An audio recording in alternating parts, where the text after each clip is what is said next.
The second stage of our cartooning lesson is going to be to take one of the 10 cartoons that you designed and develop it further. Now, when a cartoonist or an animator develops a character, they don't just draw it and then that's it.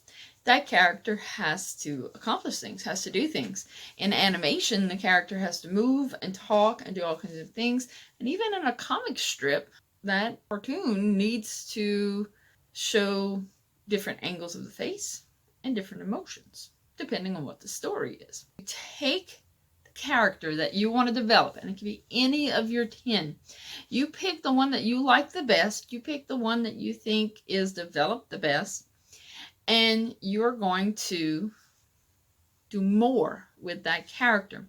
You're going to draw that character firstly in the 3 different positions of the head that we covered in class. So you're going to draw your character in full face, you're going to draw your character in profile, and you're going to draw your character in any angle of 3/4 that you would like. Those 3 angles will help you to figure out a little bit more about your character. Another thing that you're going to do is you're going to draw your character showing 2 different emotions. So, your character can be happy, your character can be surprised, your character can be sad, your character can be angry. Your character can show different facial expressions. Now, the 2 things that you can do to help yourself out, and one of them is an extra point opportunity, is first, extra point opportunity is to actually take some sort of material like Play-Doh or air dry clay and create a 3D version of your character. Sculpt it. And it doesn't have to be perfect, but that sculpture will then let you see what your character looks like in full face, 3/4, and profile.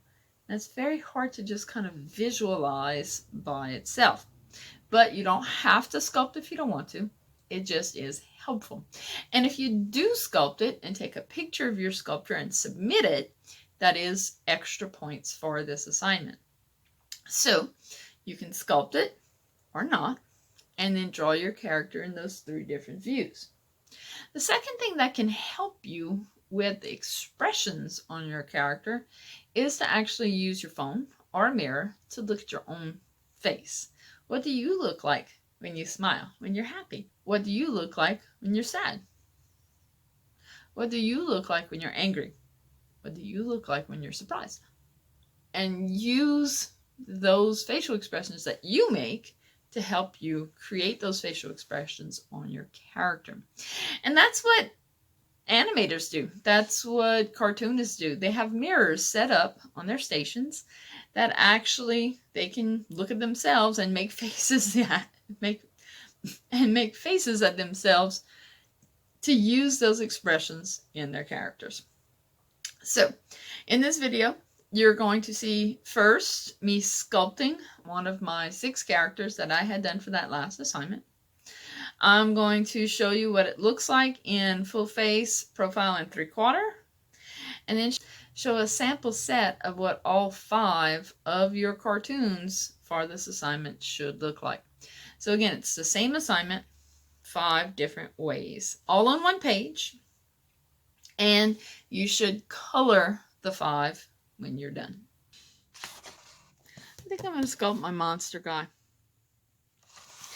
And what I have is some air dry clay.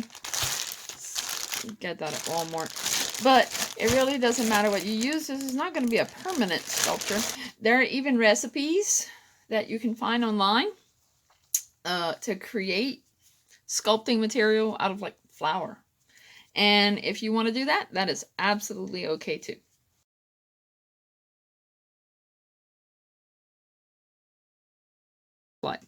Some cartoon characters do not look very good in 3D. Check out Phineas and Ferb in their costume form. They look so weird.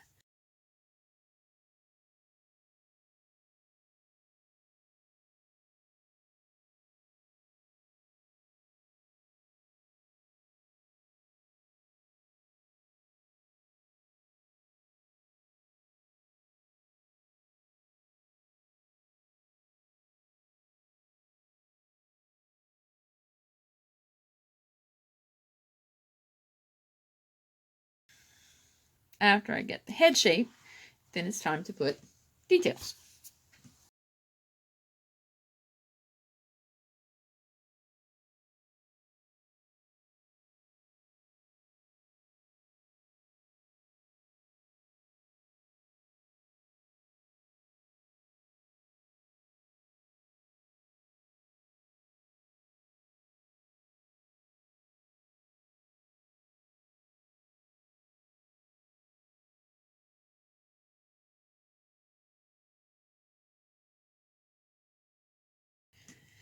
I actually chopped away some of the clay and pushed it in, because in profile, seems like the lips, top and bottom lip, should have stuck out more than the teeth did, based on what I know about people and animals and things.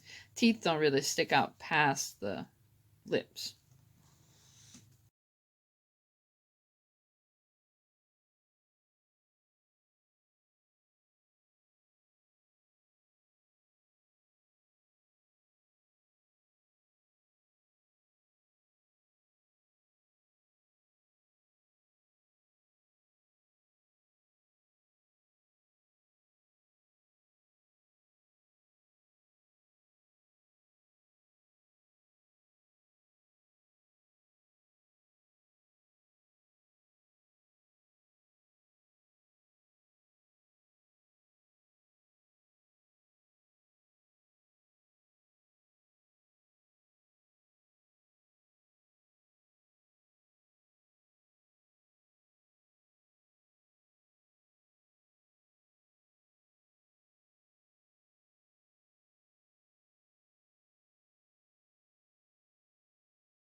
All right, so this is everything that I had drawn for my little character when I was designing him. He has the big cheesy smile. He has his big nose. He has his eyes, eyebrows, and his two little horns. I didn't put his hair because I would need wires or something to do that, and I don't have any handy. Now, in 3/4, I like the way he looks. I like the way he looks. It definitely looks nice. And in profile, he's okay. I mean, his nose sticks out. He's not too flat. His horns are on the top. He's not super wonderful in profile, but he is all right in profile. Now that I have this little sculpture, again, you take a picture of this, you submit it, that's extra points. But more importantly, I can take a picture in full face, I can take a picture in 3/4, I can take a picture in profile, and use those images to draw. Or I can just draw it straight from my sculpture itself.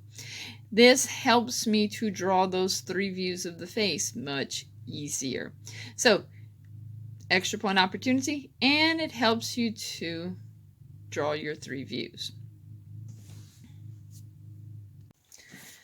All right, for my next step, I'm going to draw my character in 5 different views.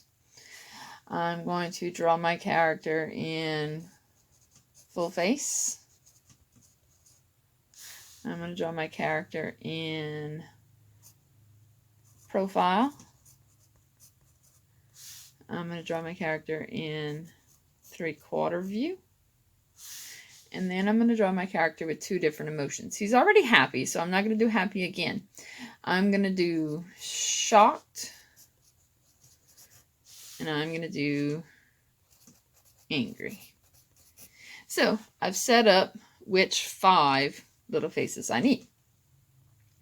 So I'm going to start off with my 3 views of the face. Now all 5 of these are going to be on the same page, and draw them lightly just like always so that you can erase when necessary.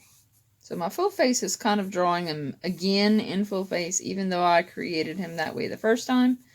That's okay. I'm still going to draw him again because I need it on this page. Draw his face lines. Remember, his mouth line was way down here, and his nose line and eye lines were in the top. Full face means that his center line was in the center. For profile, the shape is the same. That doesn't change like on a human face, because this is not a human character. So I don't really have a skull to add in the back.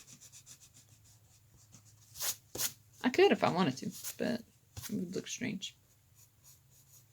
Now, center line is the edge of the face. Don't need that, but I do need nose line and eye line. Same places as they were in that one. And mouth line. And then for my 3/4 view, still the same shape. Gourd kind of thing going on.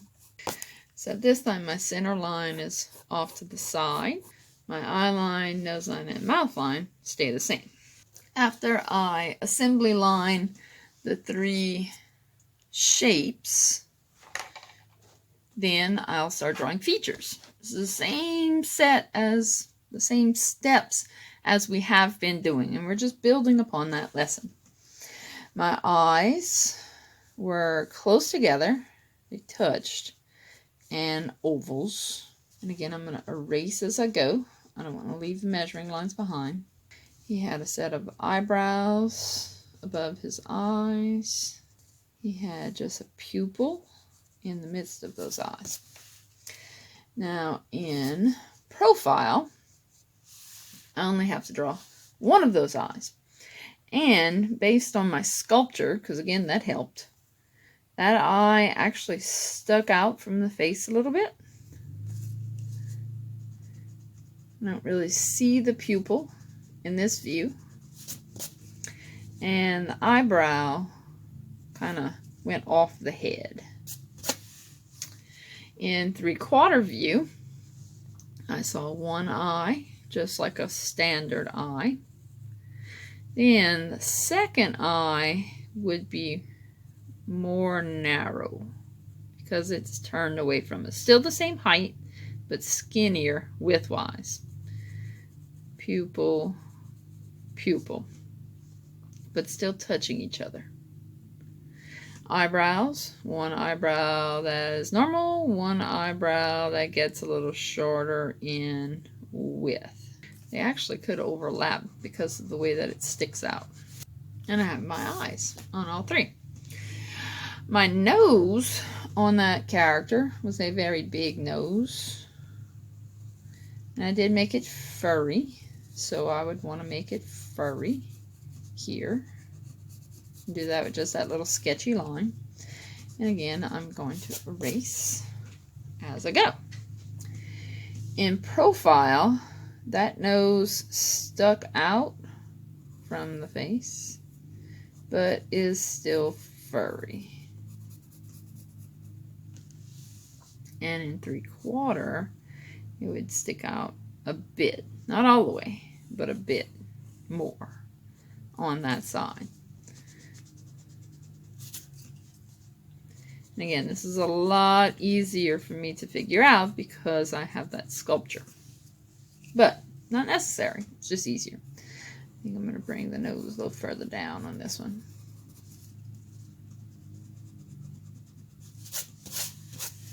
There we go.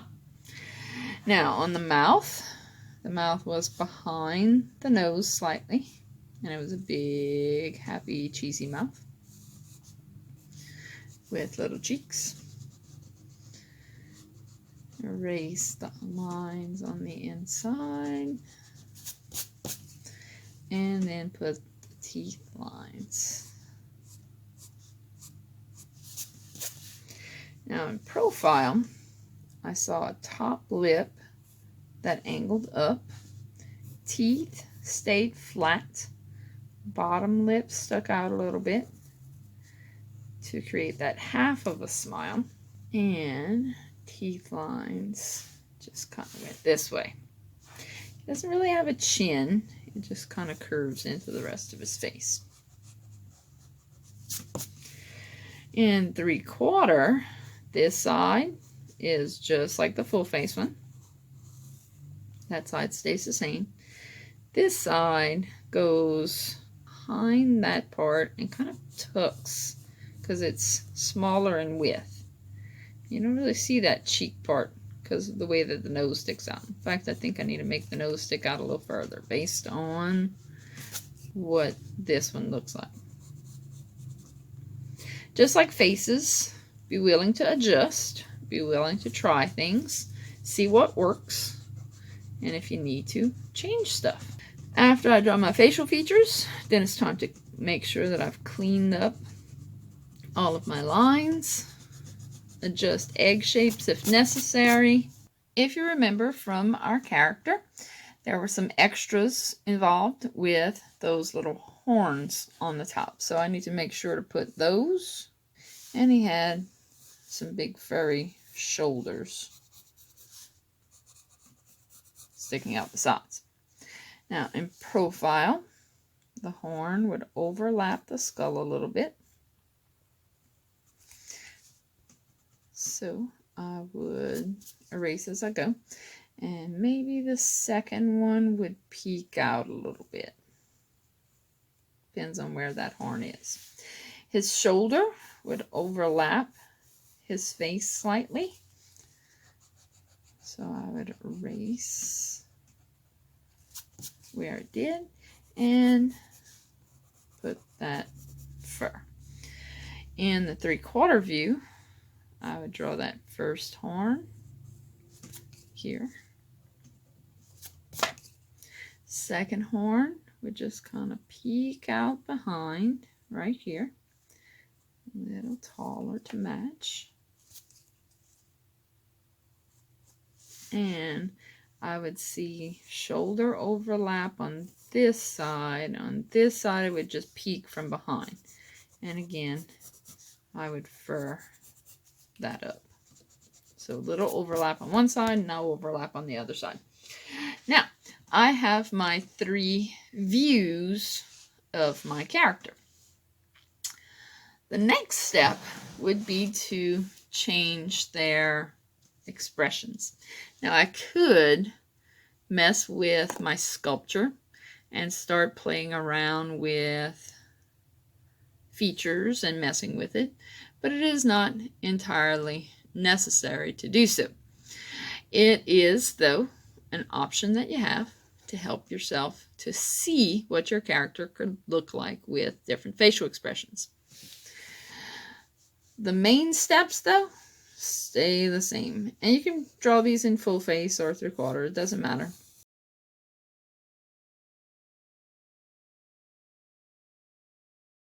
Now, true cartoonists and animators have to be super precise with all of this because they need their characters to be consistent from one frame to the next.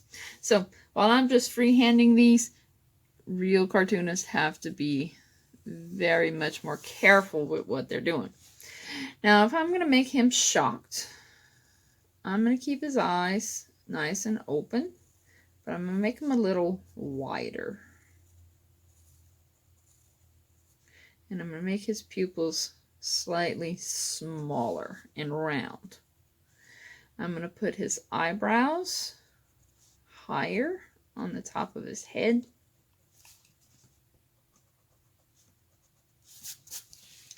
Nose is going to stay the same.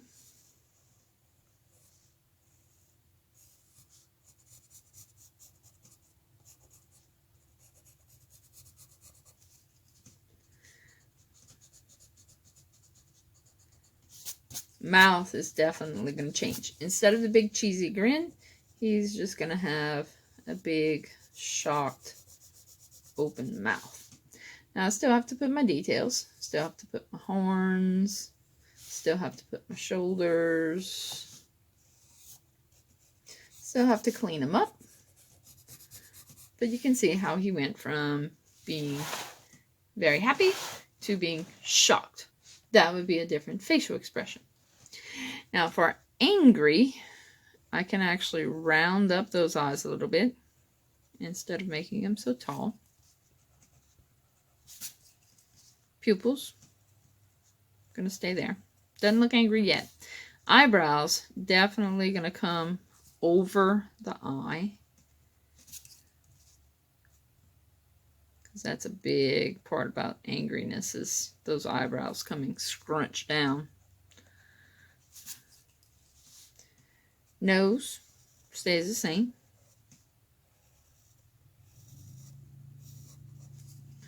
And he could be growling angry. He could be mouth closed angry.